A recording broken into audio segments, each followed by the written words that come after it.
terang pinang phangke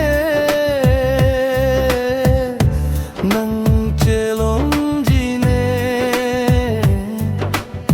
hanang rung meam bong truk bong chin pensi lopo nang rung meam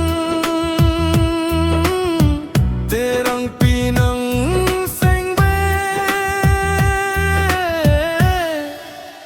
pabori nang ne phangke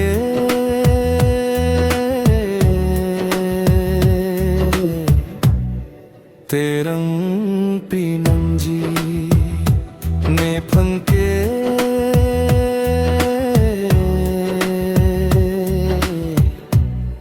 terang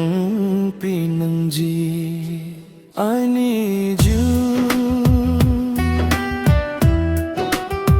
I love you,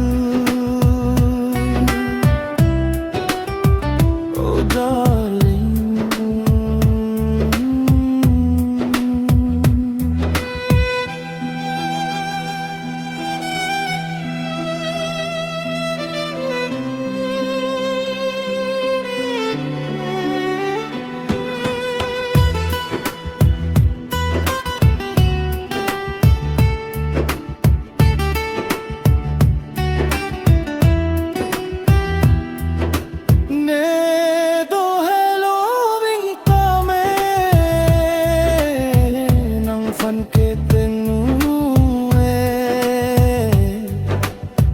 Terang pinang phangke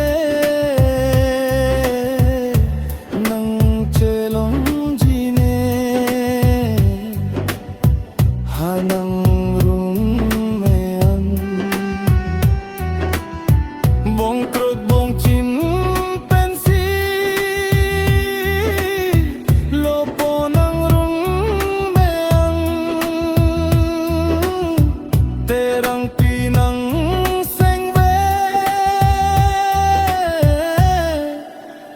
pabori nang ne phangke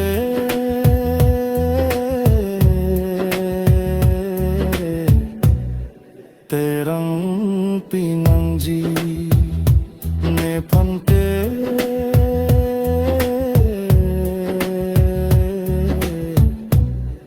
terang